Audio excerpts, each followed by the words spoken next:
Magbibinyag daw si kuya. Pero late na po kaming dumating, guys. Sino yung pinagbinyagan, kuya? Sino? Ano? Ito po yung bininyagan, guys. Oh, bless Ninang! Bless Ninang! Ninang mo ko ha. Itong gandang to ha. Ninang mo ha. And ayun po si Nona. Hello!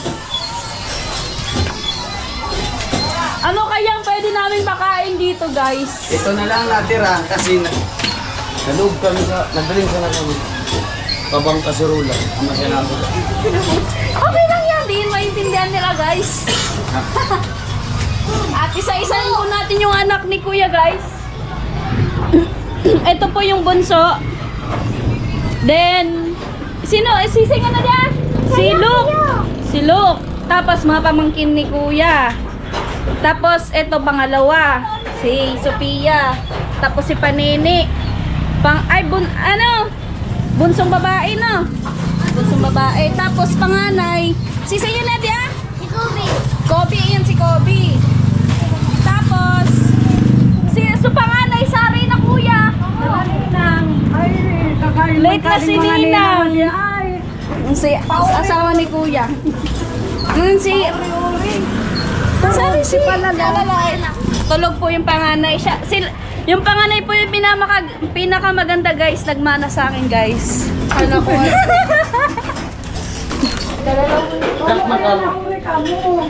Ano kaya busy? Busy?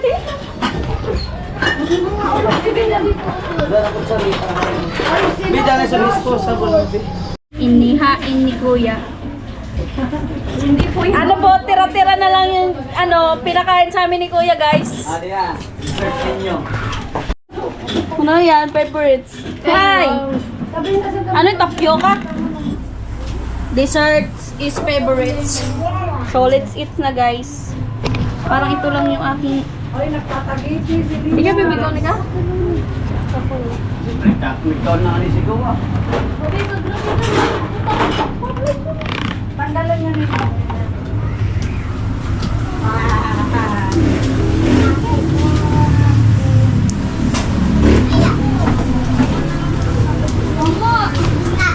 That's it. So ayun po, bali tapos ay galing na kami dito kanila kuya at punta akong Bacolod. Tingnan ko yung baha. Salubungin natin ang baha, guys.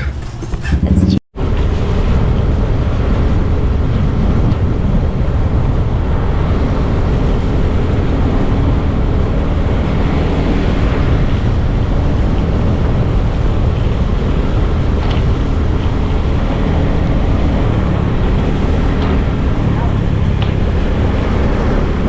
So ayun po, papunta na ako ng Bacolod at titingnan natin kung saan na ba banda ang tubig.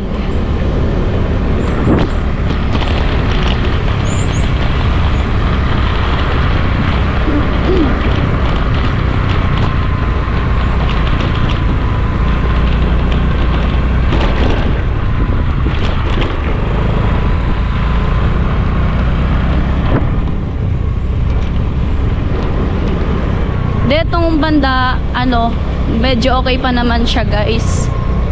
Pero di natin alam. Ay, may baka. Nangyayari.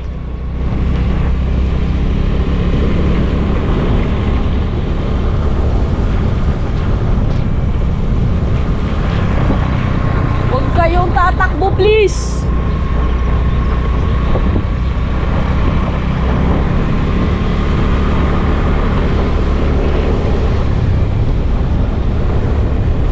Dito, tubig na. Yung palayan, puno na siya ng tubig, guys. Oh, shit.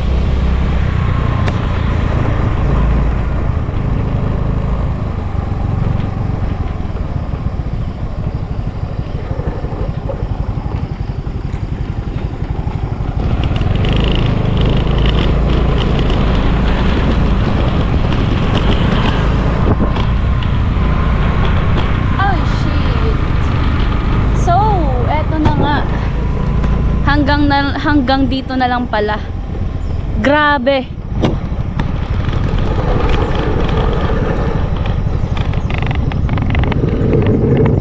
Ay, grabe guys. Dun pa yung pinakang New Zealand.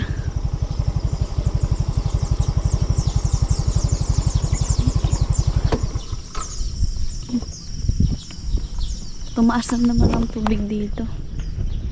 Yung mga dadaan dito sa Bacolod, iikot sila sa Nabwa. Yun oh.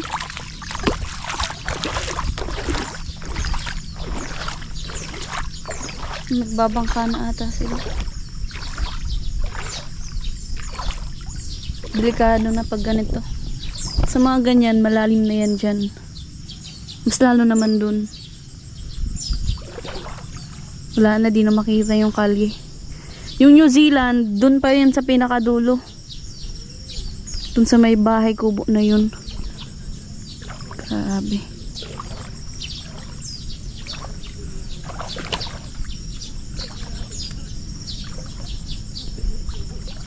Hindi na talaga kaya yung mga sakyan dito.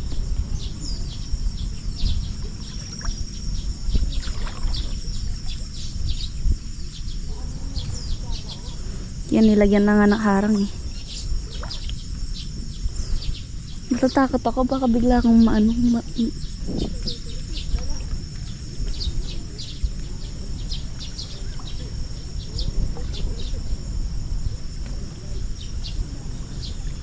grabe yung tubig ko dyan sa patuhod ko na.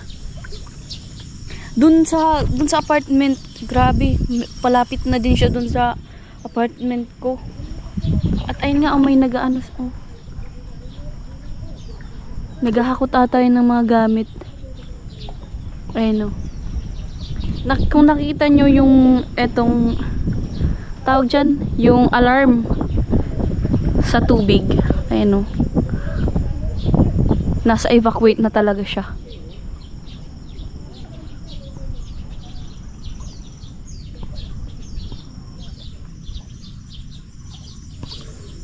Parang gusto ko pumunta doon kaso parang delikado.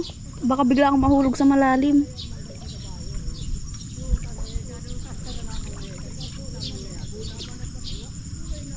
Ayun oh. Ay, yung mga nangisda. Parang pwede nating antayin yan, interviewin ba? Pero, ay my gosh, ay maaabot na yung tuhod ko.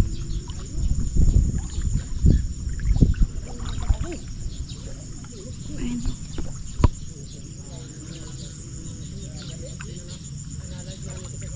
Ayun, dito na tayo sa may Ayan. Ayun yung mga nangisda ata yan.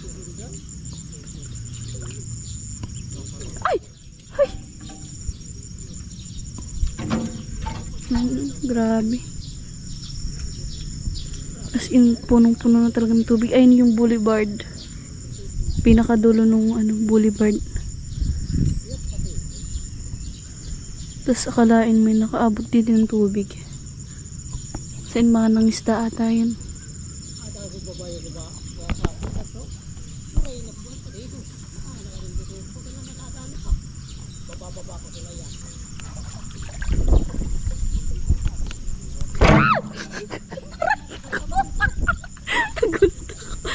Hello po.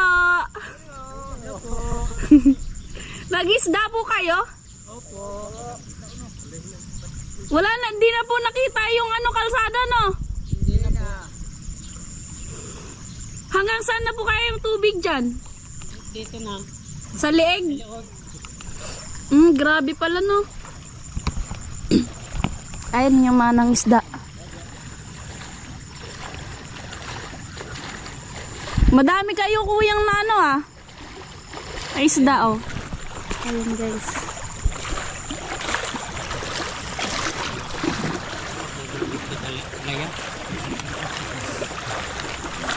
Sila po yung kita-kitang sabi. Ayan sila guys. Wala na po yung New Zealand. Wala na. Lumubog na yung New Zealand. So ayan guys. Wala na talaga yung papuntang kalsada dun. Wala na.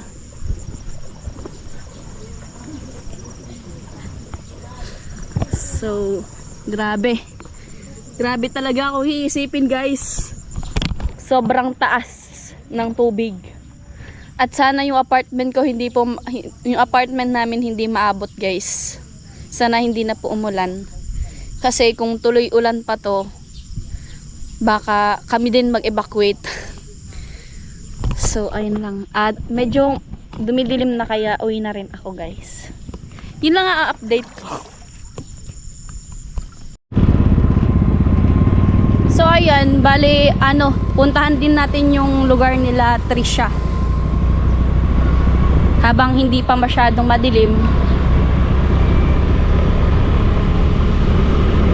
Mataas, pagkakaalam ko talaga mataas din dun eh. Mas una yun binabaha kaysa dito. Kaya tingnan din natin, guys.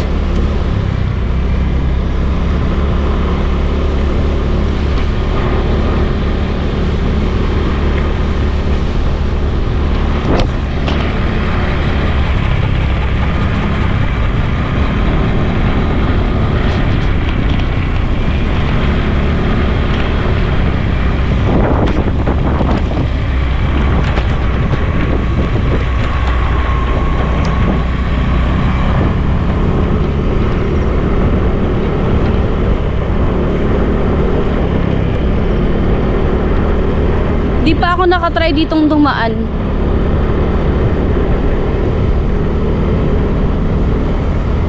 Ngayon ko pa lang ata matatry. Pero ang pagkakalam ko talaga putol na siya. Ay hindi siya talaga ngayon makakadaan kasi nga baha din. So ayun, titingnan din natin.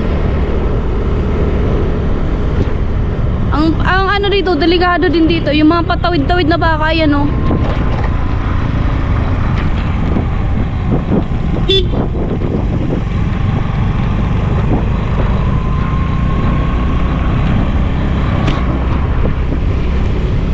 Grabe mga kasi yan pa lalo na yung mga hindi nakatali. Ito pa isa pa to.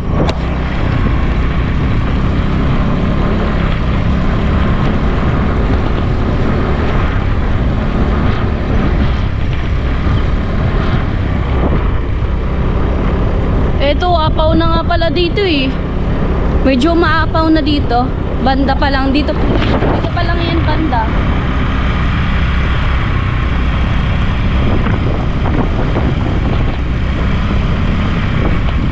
Ayun na guys. Dito pa lang yan siya banda pero parang maapaw na. Paano pa kaya pag doon?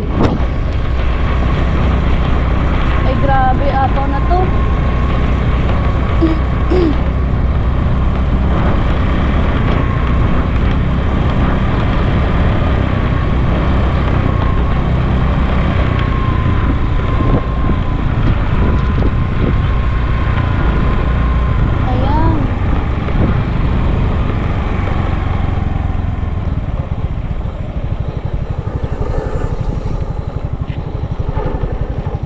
Ayun siya guys.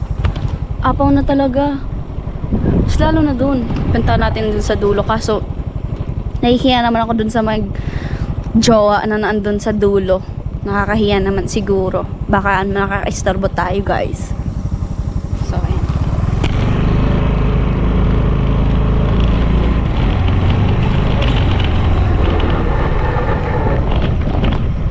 Siya guys. Hanggang dito na rin din yung nakikita nyong kalsada, ito na lang din. Ayun na siya oh. Yun na yung pinakang dulo ng kalsada na yun. Grabe.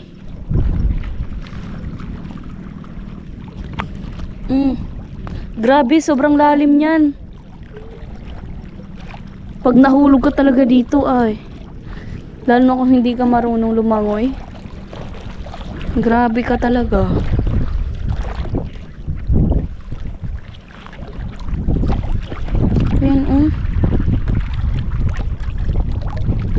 Delikado talaga dito. Nakakalula pati. Pag tiningnan mo siya, nakakalula. Di mo alam kung saan susugirin yung yung kalsada. Grabe talaga guys. Ano yung bagyo ngayon, ano eh. Alam nyo yung hindi siya gaano sa hangin. Pero sa tubig naman, grabe. Ayan oh. Yung mas nakakatakot kasi yung hindi mo malaman na ano babaha ng ganito. Nung dati, nung mga bata pa ako, yung ano talaga, yung mga bagyo, puro lang siya nagsisira ng bahay, ganyan. Ngayon, puro naman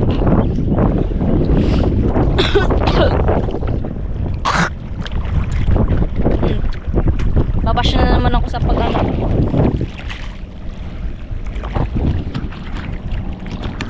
Doon pa sa dulo yung papuntahan nila Trisha.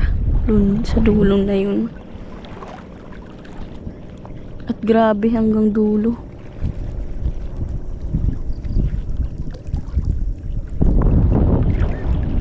May namamangka na nga oh.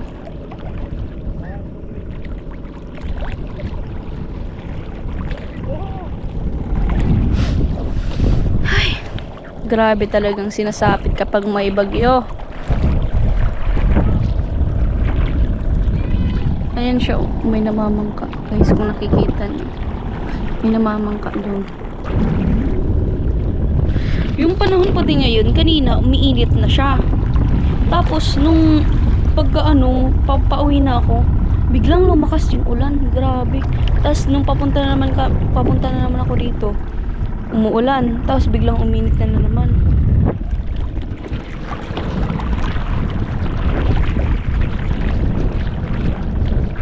So, ayun lang po ang update ko guys sa bagyo. At ayun nga, madami na namang naapektuhan. So, ayun po, pabalik na akong apartment. And thank you so much po sa panonood. God bless and bye-bye.